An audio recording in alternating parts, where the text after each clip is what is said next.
ሰላም አለይኩም ወራህመቱላሂ ወበረካቱ። አንድ ነገር ልንገራችሁ እና እንትን ማለቴ የሆነ ለምሳሌ አሁን ምን ሆኜ ነው ብላችሁ ራሳችሁን ጠይቃችሁ ታውቃላችሁ? ምን ሆኜ ነው? እስኪ ምን ላይ ነው ያለሁት? እስኪ የት ነው ያለሁት? እኔ ምን እያረኩ ነው ብላችሁ ራሳችሁን ጠይቃችሁ ታውቃላችሁ? እኔ ራሴን ስጠይቀው ምንም እያደረኩ አይመስለኝም ለራሴ የሆነ አለ አይደለም መጥፎ ስሜት ይሰማኛል። በቃ ራሴን በጣም ወቅሳለሁ። ያኔ ባለፉት ነገራቶች ሁሌ ያለፉ ነገራቶችን እያስታወስኩ ራሴን ወቅሳለሁ። ራሴን አይደለሁም ይጨንቀኛል። አንድ ቃል ስትናገረኝ ራሱ በቃ አለቅሳለሁ። ሆድ ይብሰኛል። ምን እንደሆንኩ አላውቅም። ግን እስኪ እናንተስ እንደኔ ናችሁ? እኔ በጣም ነው የማስበው፣ በጣም ነው የምተክሰው፣ በጣም ነው የሚጨንቀኝ። የሰው ልጅ አሁን ለምሳሌ እውነት ለመናገር ስራ እየሰራን የእነሱን ጭቅጭቅ ላናስተናግድ እንችላለን። ብዙ ጊዜ የምንጎዳባቸው ነገሮች እነሱ ናቸው። ጭንቀት፣ አብዛኛው ጊዜ ጭንቀት የሚያመጡብን እናንተ እብድ ናችሁ፣ መጅኑን ናችሁ ምናምን። አሁን እኔ ሴትዮዋ እውነት ለመናገር ሞራኔን የሚነካ ነገር ትናገረኛለች። ግን እኔ እንደው ወደ አላህ ነው እንትን የምለው። በቃ የሆነ ሳለቅስም እንዴት እንዲህ ልትለኝ ቻለች እንዴ? መልስ ልስጣት ፈልጋለሁ፣ ግን የመጣሁበትን አስታውሳለሁ። የመጣሁበትን ስለማስታውስ ጸጥ እላታለሁ። ትበለኝ እውነት በጣም ብዙ ነገር ብላ ትሳደባለች። እና ትልቅ ሴት ናትም ሽማግሌም ናት፣ አልናገራትም። እና ግን የሆነ ስትናገረኝ ልክ አለ አይደለም አሁን ቤተሰብ ወይም እናት ወይም እህት ወይም ደግሞ ዘመድ አክስት የሆነ ነገር የሚያስከፋ ነገር ሲናገሯችሁ ታለቅሳላችሁ። ልክ እኔም እንደዛ እሷም በምትናገረው ነገር ይከፋኝና ይሰማኝና አለቅሳለሁ። እና እስኪ እናንተስ እንደኔ ናችሁ ወይ? እኔ እንደዚህ ነኝ። በቃ በጣም ነው የሚጨንቀኝ፣ በጣም ነው የሚከፋኝ። ለምን ማለት ለእኛ ብቻ ለምን ስደት እንዴት በእኛ ብቻ በረታ የሚለው ነገር አይምሮ ላይ ራሱ ይመላለስብኛል። ምክንያቱም እንሰራለን ምንም የሚያልፍልን ነገር የለም። ግን ብዙ ሺህ አመት ብንሰራም ለጠፋብን ነገር ለታመምነው ወይም ደግሞ ሰው ላስቀየምነው ነገር ሰው ላስቀየመን ነገር ሰው ሊያስቀይመን ይችላል። በህይወታችን ብዙ አይነት ሰዎች ሊመጡ ይችላሉ። አንድ ጥሩ አንድ መጥፎ ሊመጡ ይችላሉ። ወይ እናንተን ህይወት የሚያበላሹ ወይ ደግሞ የእናንተን ህይወት ቀና መንገድ የሚያስይዙ ሊመጡ ይችላሉ። እነዛን ሰዎች ምንም ነገር ቢያደርጓችሁ አልሐምዱሊላህ፣ ብትታመሙም አልሐምዱሊላህ፣ ብታጡም አልሐምዱሊላህ። ያለፈ ታሪካችሁ ራሱ መጥፎ አስቀያሚ ታሪክ ቢሆን ራሱ ለሱም አልሐምዱሊላህ። ያ ነገር አልፏል። ያለፈውን ነገር አላስታውስም። አሁን ላይ ወደ ኋላ መመለስ አልፈልግም፣ ወደፊት እንጂ ማሰብ የምፈልገው ብላችሁ ራሳችሁን ጠይቁት። እኔ አሁን ብዙ ጊዜ ማስበው እውነት ለመናገር የምትመክሩኝ ሰው ካላችሁ ምክሩ። ያለፈውን በቃ ያበከንኳቸውን ጊዜ ያንን ጊዜ በዚህን ጊዜ ባገኘው ምን ያህል እኖራት ነበረ የሚለው ነገር ነው። አሁንም አልሐምዱሊላህ ገና ህይወት ላይ ነው ያለሁት። አልሐምዱሊላህ ወልጃለሁ። ጥሩ ባል አለኝ። እንደ አባትም እንደ ባልም እንደ ወንድምም ይሁን በጣም መወደውና ማፈቅረው ባል አለኝ። ግን ሆኖ የሆነ ቀን ትዝ ይለኛል። በተለይ ስራ ሰርቼ ምናምን ጨርሼ ክፍል ገብቼ ቁጭ ስል ስልኬን አይደለም ስልኬን እንኳን እየነካካው ራሱ የድሮ በቃ ያባከንኳቸው ጊዜዎች ገንዘቤን፣ ህይወቴን በቃ ማለት ገንዘቤንም እድሜንም ጭምር ያባከንኳቸው ጊዜዎች እያስታወስኩ በጣም እጨነቃለሁ። እና እስኪ የምትመክሩኝ ሰዎች ካላችሁ በኮመንት ምከሩኝ። እናንተስ እኔን እንደኔ ናችሁ ወይ?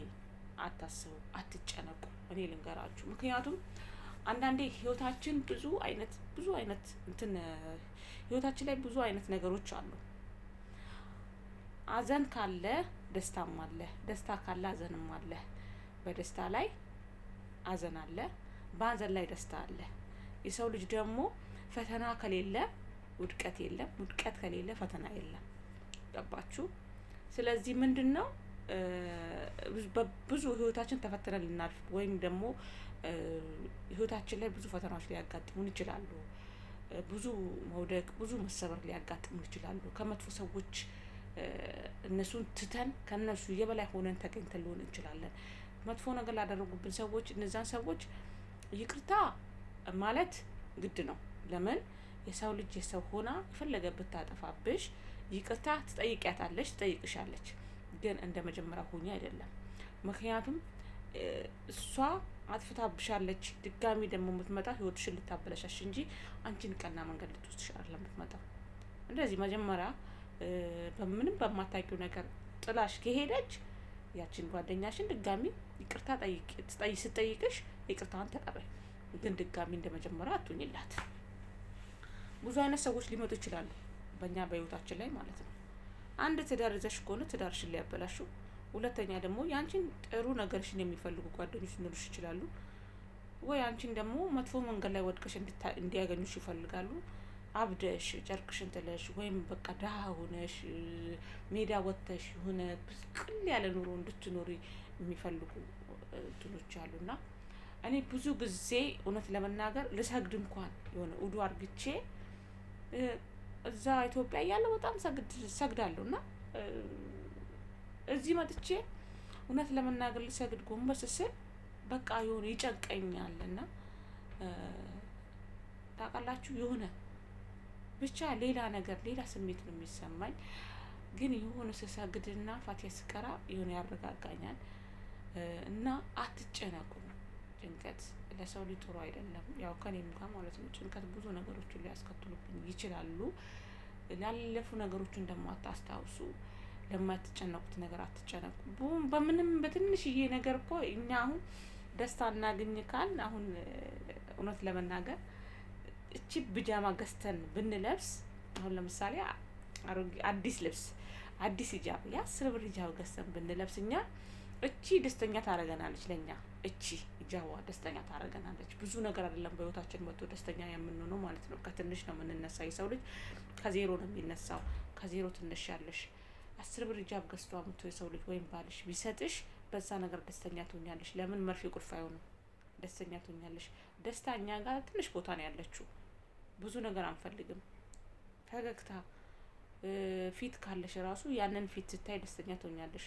ጥሩ ፊት የሚያሳይሽ ነገር ከሆነ ያ ሰው በዛ ሰው ደስተኛ መሆን ትችያለሽ። ግን ደስታችን በራሳችን ጊዜ የምናጣው እኛ ነን። ያለፈውን ነገር እያስታወስን ያለፈ ታሪካችን እያስታወስን እንድሮ እኮ እንዲህ ነበርኩ፣ እንዲህ ባልሆን እኮ ዛሬ ላይ እንደዚህ ነበርኩ፣ ይሄን አክል ገንዘብ ነበረኝ፣ እንደዚህ ባልሆን እኮ ይሄ ገንዘብ እስካሁን ድረስ እኔ ድጋሚ ስደት አያመጣኝም ከኔም ጭምር እንላለን።